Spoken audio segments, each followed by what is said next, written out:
বিজেপির দখলে দেশের রাজধানী দিল্লিতে কেন হারলো আপ, এই নিয়ে কিন্তু ইতিমধ্যেই প্রশ্ন জাগছে মানুষের মনে।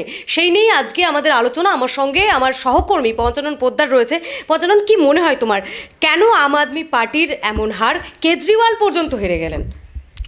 হ্যাঁ, এখন তো তাই ট্রেন্ড বলছে। এখন যা নিউজ দেখতে পাচ্ছি, আম আদমি পার্টি 22টাতে এগিয়ে আছে আর বিজেপি 48টাতে এগিয়ে আছে, যেটা ভাবা যায়নি। মজার ব্যাপার হচ্ছে, আমাদের দেশে লাস্ট 10 বছর ধরে যতগুলো তোমার এক্সিট পোল বেরিয়েছে, সব করাতেই বিজেপি জিতছে দেখানো হয়। ইন জেনারেল সেটাই ফরম্যাট, অন্তত কন্টেম্পোরারি মিডিয়ার। কিন্তু এবছর দেখেছিলাম আমরা, না, মোটামুটি একটা ব্যালেন্স হয়েছিল, যে অনেক জায়গাতে বলেছিল যে কেজরিওয়ালও জিততে পারে, এবং কেজরিওয়ালের জেতার যথেষ্ট সম্ভাবনা ছিল। এরকম নয় যে প্রথম থেকেই ডিসাইড হয়ে গেছিলো যে কেজরিওয়াল হেরে যাবে। এরকম জায়গায় দাঁড়িয়ে কেজরিওয়াল হারলো, মানে এটা তো প্রথমত বিরোধী জোটের ক্ষেত্রে একটা বড় ধাক্কা, মানে ইন্ডিয়া জোটের জন্য একটা বড় ধাক্কা, সব মিলিয়ে ভারতবর্ষের বিরোধী রাজনীতির জন্য একটা বিরাট ধাক্কা বলে আমার মনে হয়। এই ইন্ডিয়া জোটে ধাক্কা কেন মনে হয় তোমার? খোদ কংগ্রেস, রাহুল গান্ধী তো আপের বিরুদ্ধে লড়ছিল। অনেকেই মনে করছে যে বরং আপ যদি সরে যায় ইন্ডিয়া মঞ্চ থেকে, সেটা বরং ইন্ডিয়া মঞ্চের জন্য ভালো হবে। হ্যাঁ, সেটা নয় অনেকে মনে করলো, কিন্তু আপের তো একটা শক্তি আছে। ধরো দিল্লি বিধানসভায় না হয় এবার ওরা হারলো, পাঞ্জাবে তো একটা স্টেটে ক্ষমতায় আছে। একটা এত বড় স্টেটের ক্ষমতায় থাকলে তার কতগুলো এমপি আছে, এমএলএ আছে, রাজ্যসভায় লোকজন আছে, সব মিলিয়ে তাদের তো একটা শক্তি আছে। সেই শক্তিটা তো কাজে লাগাতে পারতো ইন্ডিয়া জোট। তুমি যেটা বললে এটা খুব ইন্টারেস্টিং। এটা আমিও দেখলাম কিছুদিন আগে, যে এই প্রথমবার রাহুল গান্ধী কোনো ইন্ডিয়া জোটের শরিকের বিরুদ্ধে এভাবে খুলে কথা বললেন। এতটা বলেননি কখন, কিন্তু এতটা না কোনোদিন বলেনি। দেখো, তৃণমূলের বিরুদ্ধে প্রচুর দুর্নীতির অভিযোগ আছে। সারদা, নারদা, কয়লা, গরু, চাকরি, বালি, কি নেই? প্রত্যেকটা ক্ষেত্রে তৃণমূলের এগেনস্টে অভিযোগ আছে, এবং প্রচুর। আজ অবধি প্রাক্তন শিক্ষামন্ত্রী জেল খাটছেন। তো সেরকম একটা জায়গায় দাঁড়িয়ে আজ অবধি তৃণমূলের এগেনস্টে রাহুল কোনো কথা বলেনি, কিংবা লালু প্রসাদ যাদবের এগেনস্টেও অনেক মামলা হয়েছে, মামলা চলেছে, তিনি দীর্ঘদিন জেলে ছিলেন, তার বিরুদ্ধে রাহুল গান্ধী কথা বলেননি। কিন্তু এই প্রথমবার দেখলাম দিল্লি ইলেকশনে এসে কংগ্রেসের প্রচারে রাহুল গান্ধী একেবারে কেজরিওয়ালকে বললেন যে ওই ওয়াগনারে করে চড়ে তিনি এলেন, একদম সাদামাটা মানুষ, আমরা চিনতাম যাকে মাফলার ম্যান নামে। আমরা যখন রাজনীতি বুঝতে শুরু করছি আজ থেকে বছর দশেক আগে, তাকে জানতাম আমরা মাফলার ম্যান। সেই মাফলার ম্যান এলেন একটা ওয়াগনারে চেপে, তারপর শীষমহলের মতো একটা প্রাসাদ সম বাড়িতে থাকা শুরু করলেন, এবং তার বিরুদ্ধে মামলা হলো এবং তিনি জেল খাটলেন।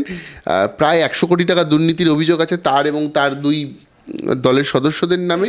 মনীষ সিসোদিয়া নিজে জেল খেটেছেন। তো সব মিলিয়ে কংগ্রেসের বিরোধিতা করাটা খুব একটু আজব লেগেছিল একটা সময় পর্যন্ত, কিন্তু এখন মনে হচ্ছে যে কংগ্রেস তো বিরোধিতা করতে গিয়ে আবার বিজেপিকেই জিতিয়ে দিল।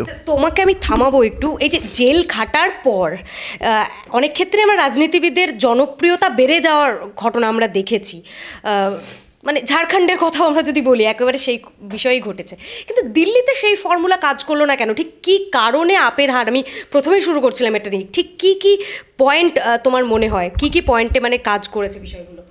দেখো, আম আদমি পার্টি বা অরবিন্দ কেজরিওয়ালের জেল খাটার পর এমন কোনো মানে বিরাট বড় কোনো ইভেন্ট হয়নি, বা এমন কিছু আম আদমি পার্টির তরফ থেকে করা হয়নি যেটা খুব মানুষের নজরে আসে, চোখে পড়ে। আজকের দিনে তো ব্র্যান্ডিংয়ের রাজনীতি, তো আমার মনে হয় সেরকম কিছু হয়নি। আর দ্বিতীয় কথা, তুমি যেটা বললে, ঝাড়খণ্ডের মুখ্যমন্ত্রী জেল খাটলো, তারপরে এসে আবার ম্যাসিভ ভোটে জিতলো। যখন লালু প্রসাদ যাদব জেলে গেল, তারপর রাবড়ি দেবী তার থেকে বেশি ভোটে জিতলো। আমরা দেখেছি যে ভারতবর্ষে বিভিন্ন সময় যখন যে নেতা জেল খেটেছে তারপর বেরিয়ে এসে জনপ্রিয় হয়ে গেছে। তো তারপরেও কেন কেজরিওয়াল কাজ করলো না? কেজরিওয়ালের ম্যাটার আমার মনে হয় যে ওরা পেরেছে, পারেনি, এটা তো সত্যি কথা। আরেকটা বড় কথা হচ্ছে, কেজরিওয়ালের বিরুদ্ধে যে অভিযোগ সেটা মানুষ বিশ্বাস করেছে। মানে ভারতের রাজনীতিতে দুর্নীতি আজও একটা ফ্যাক্টর, মানে মানুষ দুর্নীতি বিষয়টাকে আজও মানে এতটা সহজভাবে দেখে না। আমারও সেটা মনে হয় যে, মানে আমারও এই ইলেকশনের রেজাল্টটা দেখে মনে হচ্ছে দুর্নীতি এখনও একটা ফ্যাক্টর। দেখো, দিল্লি তো খুব শহুরে এলাকা, দিল্লির একটা বিরাট অংশের মানুষ উচ্চশিক্ষিত শহুরে মানুষ, সেখানে সিআর পার্কে প্রচুর বাঙালিও থাকেন। তো সব মিলিয়ে যারা উচ্চশিক্ষিত, একটু পড়াশোনা, মেধাবী ইত্যাদি, তারা বোধহয় এই দুর্নীতি ব্যাপারটাকে এখনও খতিয়ে দেখেন। মধ্যবিত্ত যারা, হ্যাঁ, তারা বোধহয় এই যে মানে এই যে দুর্নীতির ব্যাপারটা তলিয়ে দেখেন। আমাদের রাজ্যে দেখো এত দুর্নীতির অভিযোগ, তারপরেও তৃণমূল ক্ষমতায় আছে, ম্যাসিভ উইন মমতা বন্দ্যোপাধ্যায়ের, কোনো চাপই নেই। কিন্তু এখানে গিয়ে সেরকম কিছু হলো না। এখানে গিয়ে আমরা দেখলাম যে দুর্নীতির অভিযোগে গ্রেপ্তার হওয়া মুখ্যমন্ত্রী তিনি হেরে গেলেন এবং নিজের সিটে হারলেন এবং তিনি একটা ভালো ফ্যাক্টর যে আম আদমি পার্টির যে আতিশি মারলেনা, যাকে কেজরিওয়াল মুখ্যমন্ত্রীর পদ থেকে সরে যাওয়ার জেলে যাওয়ার সময় তাকে মুখ্যমন্ত্রীর আসনে বসিয়ে একমাত্র সে জিতলো এবং কেজরিওয়াল মানিশ সিসোদিয়া দুজনেই হারলেন। তো এই যে দুর্নীতিটা আমার মনে হয়, হ্যাঁ এই দুর্নীতি, হ্যাঁ আতিশি মারলেনা এখন জিতলেন। আমার ধারণা আতিশি মারলেনাই দিল্লির বিরোধী দলনেতা হতে চলেছে আমার মনে হয়, এটা জানি না কী হবে। আর একটা ব্যাপার হচ্ছে, দেখো কেজরিওয়াল এসছিলেন কোথা থেকে? কেজরিওয়াল এসছিলেন হচ্ছে আইআইটি খড়গপুরের পাস আউট একটা স্টুডেন্ট, দুর্দান্ত মেধাবী একটা ছেলে, আন্না হাজারের সাথে অনশন করছেন, আন্দোলনে যোগ দিয়েছেন এবং মূলত কংগ্রেসের বিরুদ্ধে আন্দোলন করে তার উত্থান, এবং আন্না হাজারের মতো মানুষকে তিনি কাছে পেয়েছেন। আন্না হাজারের মতো মানুষেরাই ভারতবর্ষকে, এবার আগেও আমি বিভিন্ন ভিডিওতে বলেছি যে ভারতবর্ষের রাজনীতি মোরাললেস এখনও মহাত্মা গান্ধীর মতো করে নিয়ন্ত্রিত হয়। ওই সাদামাটা পোশাক, ওই কোনো কলঙ্কহীন একটা জীবন, তার বিরুদ্ধে কোনো চুরি রাহাজারির অভিযোগ থাকবে না, এরকম সৎ মানুষকে ভারতীয়রা ভোট দিতে পছন্দ করেন, যেটা আমেরিকার ক্ষেত্রে নয়। এটা কিন্তু আমেরিকার নয়। তুমি দেখো নরেন্দ্র মোদীর এগেনস্টে কিন্তু সেই অর্থে চুরি ডাকাতি রাহাজানির কোনো রকম কোনো অভিযোগ নেই, মমতা বন্দ্যোপাধ্যায়ের এগেনস্টেও নেই, কিন্তু কেজরিওয়ালের এগেনস্টে সরাসরি নেই। তিনি হয়তো ছিলেন ওই মিটিংয়ে, তিনি হয়তো সাপোর্ট করেছেন, কিন্তু তার ব্যক্তিগত স্তরে তার এগেনস্টে কিছু নেই। নরেন্দ্র মোদীর এগেনস্টে গোধরা নিয়ে, হিন্দু মুসলমান দাঙ্গা নিয়ে কথাবার্তা আছে, তাকে মামলা হয়েছে তার নামে, তার আমেরিকার ভিসা বাতিল হয়েছিল, সব আছে, কিন্তু চুরি টাকা এই স্ক্যামটা নেই। আচ্ছা, যেভাবে তুমি বলছো যে দুর্নীতি আজও ভারতের রাজনীতিতে ফ্যাক্টর, তাই দিল্লিতে আপ হারলেও মানে বাংলার বুকে তৃণমূল বারবার জিতে যায়, কারণ মমতা ব্যানার্জির বিরুদ্ধে সরাসরি সে অর্থে কোনো অভিযোগ নেই। শুধুই কি এটা, নাকি আরও অনেকগুলো ফ্যাক্টর আছে বলে মনে করো? এত দুর্নীতির অভিযোগ থাকার সত্ত্বেও কেন বারবার মানে তৃণমূল কিভাবে জিতে যায়, নাকি এ রাজ্যেও দুর্নীতি ফ্যাক্টর হতে চলেছে বা হতে পারে আগামী দিনে? তুমি যখন প্রশ্নটা করলে আমি একটু আগেই নোটটা করতে গিয়ে লিখে রেখেছিলাম যে বিজেপি একটা পোস্ট করেছে সোশ্যাল মিডিয়াতে, উড়ে গেল কেজরিওয়াল, নেক্সট টার্গেট টালির চাল। তো টালির চাল মানে মমতা বন্দ্যোপাধ্যায়। আমার মনে হয় বিজেপির এখানেও কতটা ভুল। একটা মুখ্যমন্ত্রীকে যদি বিরোধী দলের কেউ একটা লোক টালির চাল বলে মার্ক করে দেয়, বিরোধী দলই তাকে স্ট্যাম্প মেরে দিল, সে সৎ। একটা মুখ্যমন্ত্রী যদি টালির চালে থাকে ভারতবর্ষের রাজনীতিতে, মুখ্যমন্ত্রী যদি টালির চালে থাকে তার মানে সে সৎ। এইটা বিরোধী দল হয়ে বিজেপির বলে বোঝা উচিত ছিল, এবং যারা ভারতবর্ষের সব থেকে বড় আইটি হাব সামলায়, বিজেপির আইটি তো সব থেকে ভালো, ভারতবর্ষের যতগুলো রাজনৈতিক দল আছে তাদের বোঝা উচিত ছিল। পঞ্চানোর আরেকটা বিষয়, দিল্লির রাজনীতি পশ্চিমবঙ্গের রাজনীতি তো একই সূত্রে চলে না, অনেকগুলো ফ্যাক্টর কাজ করে। যেমন দিল্লির ক্ষেত্রে কি আমরা জানি, সেখানে মুসলিম ভোট 13-14% মতো, আর বাংলায় প্রায় 33%, এবং এখানে যে কড়া হিন্দুত্বের রাজনীতি বাংলায় সেটাও চলে না। তো এখানে যদি এবং এখানে আজ অবধি কখনো কিন্তু বিজেপি ক্ষমতায় আসেনি, মূলত মমতা ব্যানার্জির সময় থেকেই বিজেপির একটা এখানে উত্থানের শুরু। তো সেই জায়গায় যদি একই ফর্মুলায় এখানে বিজেপি জিতবে ভাবে, সেটা কি সম্ভব? এবং আরেকটা বিষয়ও, যে জনমোহিনী প্রকল্প আমাদের এখানে যেমন লক্ষ্মী ভাণ্ডার রয়েছে, দিল্লিতে রয়েছে, বাকিটা তুমি বলো যে এটাও কিন্তু একটা ফ্যাক্টর দিল্লিতে জয়ের মানে বিজেপির এই যে এগিয়ে থাকার একটা কারণ।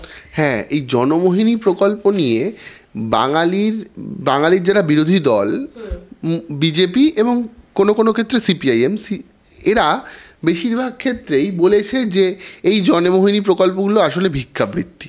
কিন্তু দিল্লিতে বিজেপি কংগ্রেস কেউ এটাকে ভিক্ষাবৃত্তি বলেনি।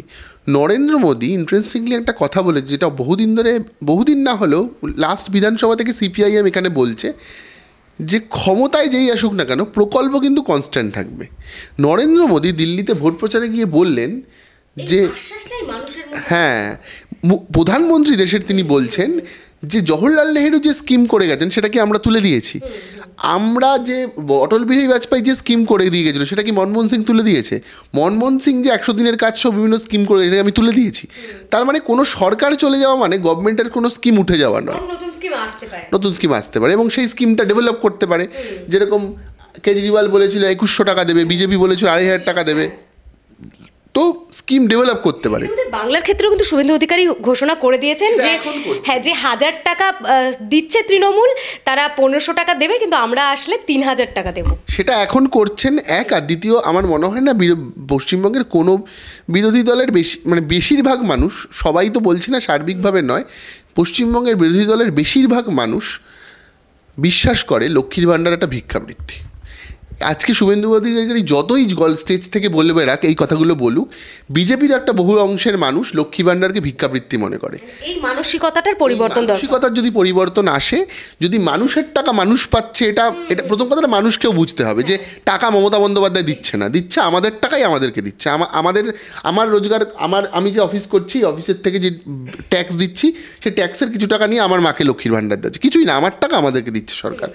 তো এইটাতে কোনো বড়াই নেই। এই স্কিমটা সরকারের ভালো স্কিম, খারাপ স্কিম সেটা নিয়ে আলোচনা থাকতে পারে, কিন্তু ভিক্ষাবৃত্তি একেবারেই নয়। কিন্তু এইটা যে ভিক্ষাবৃত্তি নয়, এবং মানুষকে বোঝাতে হবে যে তৃণমূল চলে গেলেও আমরা এই স্কিমগুলো দেবো, এবং বিজেপিকে যে বিজেপি ডেভেলপ হতে পারে। হ্যাঁ, লক্ষ্মীর ভাণ্ডার 1000 টাকা দিচ্ছে, 1200 টাকা দিচ্ছে, আমি 2000 দেবো, আমি 3000 দেবো, সেটা বলতে পারে। আর 3 হচ্ছে যেটা ফ্যাক্টর, পশ্চিমবঙ্গের গরিব মুসলমানকে বোঝাতে হবে, ভাই আমরা আসলে তুমি সেফ। সেটা তো বিজেপি বোঝাতে পারছে না। বরং উল্টে এই যে একটা যে মানে উগ্র হিন্দুত্বের রাজনীতি, মানে কড়া হিন্দুত্বের রাজনীতি, সেটা করতে গিয়ে কি বরং তৃণমূলের সুবিধা হয়ে যাচ্ছে, মানে এক ঝাঁকে মুসলিম ভোটটা তৃণমূলের কাছে চলে যাচ্ছে। হ্যাঁ, তুমি দেখো না, দিল্লিতে হিন্দু মুসলমান দাঙ্গা হয়েছে, যে দাঙ্গায় আজও কিছু মানুষ জেল খাটছে, তার মধ্যে একজন উমর খালিদ। সেই দাঙ্গায় যারা মারা গেছে প্রায় 57 জন হচ্ছে মুসলমান। সেই মুসলমান পরিবারের, এবং আমরা দেখেছিলাম ওই সময়টা কি বিরাট বিরাট আন্দোলন হয়েছে কানাইয়া কুমারের যেখান থেকে উত্থান, বা বিভিন্ন সময়।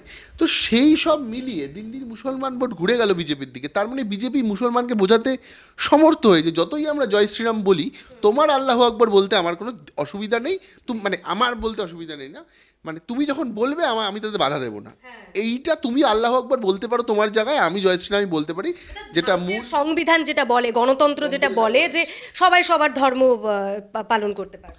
হ্যাঁ, সেইটা বোধহয় বিজেপি বোঝাতে সমর্থ হচ্ছে। কিন্তু আমার এখনও মনে হয় যে এইটা কি বিজেপি পালন করতে পারবে, এইটা কিন্তু বড় প্রশ্ন।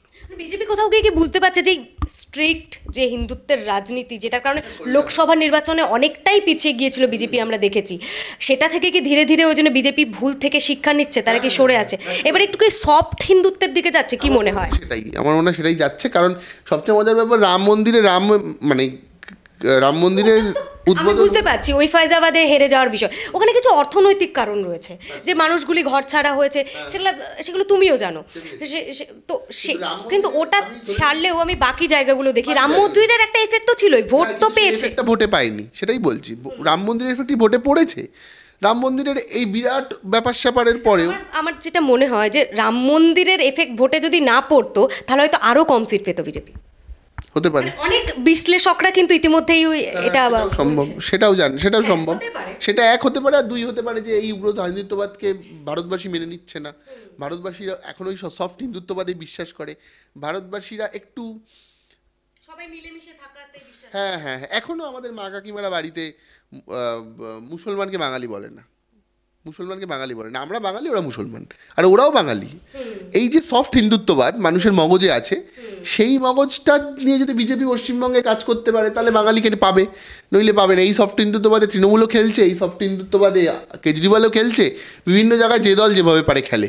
তো সেই খেলাতে বিজেপি কতটা পারবে আমি জানি না, কিন্তু এই যে লাইনটা যে উড়ে গেল কেজরিওয়াল, নেক্সট টার্গেট টালির চাল, এক্ষেত্রে কিন্তু একটা ফ্যাক্টর কাজ করবে। কারণ যেটা আমি বলছিলাম যে এই যে দিল্লির যে রাজনীতির ফর্মুলা আর পশ্চিমবঙ্গের এক নয়, কারণ দিল্লিতে আপের উত্থান কিভাবে, মানে উল্কা গতিতে কেজরিওয়ালের উত্থান, সেটা কিন্তু কংগ্রেসের বিরোধিতা করে, কিন্তু এ রাজ্যে তৃণমূলের উত্থান কিভাবে, সিপিএম এর বিরোধিতা করে। তো দুটো তো এক নয়, মানে অনেকগুলো ফ্যাক্টর কাজ করছে এখানে। হ্যাঁ, অনেকগুলো ফ্যাক্টর কাজ। আমি দেখছিলাম যে কংগ্রেসও একটা বড় ফ্যাক্টর, কিন্তু আমি দেখছিলাম যে কেজরিওয়াল হেরেছে 8089 ভোটে, যেখানে শীলা দীক্ষিতের পুত্র, মানে দিল্লির প্রাক্তন মুখ্যমন্ত্রী, তার পুত্র সন্দীপ দীক্ষিত দাঁড়িয়েছিল, এবং সন্দীপ দীক্ষিত যে ভোটটা পেয়েছে, সন্দীপ দীক্ষিত না দাঁড়ালে এটা হয়তো ইজিলি কেজরিওয়াল জিততে পারতো, কিংবা ধরো মানিশ সিসোদিয়া মাত্র 675 ভোটে হেরেছে। এই যে ছোট ছোট ভোটগুলো কাটার ফলে একটা বিরাট, অনেকগুলো সিটেই একটা বিরাট মার্জিনে হার হয়েছে আম আদমি পার্টির। কিন্তু তারপরেও এইগুলো খুব ছোট ছোট বিষয়, এর আগেও কংগ্রেস কেজরিওয়ালকে দোষ দিয়েছিল, আম আদমি পার্টিকে দোষ দিয়েছিল, হরিয়ানাতে ওরা ক্যান্ডিডেট দিয়েছে বলে ভোটে দাঁড় করিয়েছে বলে আম আদমি পার্টি, তার জন্য কংগ্রেস হরিয়ানাতে হেরে গেছে। এরকম তো যুক্তি অযুক্তি থাকবেই, কিন্তু আলটিমেটলি কেজরিওয়াল হেরেছে, এটা ঠিক। এবং আরেকটা ব্যাপার আমার মনে হয় আমরা এড়িয়ে যাচ্ছি, প্রত্যেকটা মিডিয়া হাউসে আমরা আলোচনা করছি কেজরিওয়াল কেন হেরেছে। বিজেপি কেন জিতেছে? হ্যাঁ, বিজেপি কেন জিতেছে এটা তো আলোচনা করতে হবে। বিজেপির এই যে কিছুদিন আগে, এক্স্যাক্ট ভোটের আগে আগে নাকি ওই সময়টাই বাজেট একটা বড় ফ্যাক্টর। আমরা যেটা জানি যে দিল্লিতে যে মধ্যবিত্তের সংখ্যা বেশি, এবং বাজেটে যে আয়করে যে ছাড়টা সেটা অনেকটা এফেক্ট পড়েছে। একদমই তাই, আমারও তাই মনে হয়। দিল্লির এই যে বাজেটে যে মধ্যবিত্তের ওপর একটুখানি মানে একটা ফ্রি দেওয়া, হ্যাঁ একটুখানি দেওয়া, এইটা একটা আমার মনে হয় এফেক্ট পড়েছে। এবং তাছাড়াও নরেন্দ্র মোদীর যে কিছু কিছু স্কিম, যে স্কিমগুলো অবশ্যই ন্যাশনালাইজড, কিন্তু দিল্লির যে মধ্যবিত্ত সমাজ তাকে কিন্তু প্রভাবিত করতে পেরেছে, এটা একটা বড় ব্যাপার।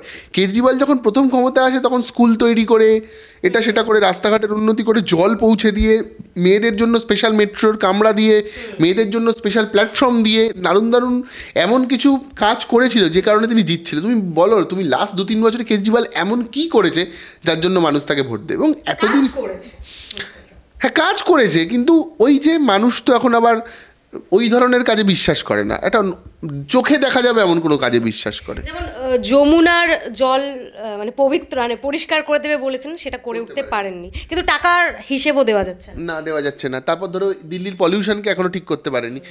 ওই মধ্যবিত্ত কিন্তু পলিউশনটা বোঝে, গরিব মানুষ পলিউশন বোঝে না, কিন্তু মধ্যবিত্ত কিন্তু পলিউশনটা বোঝে।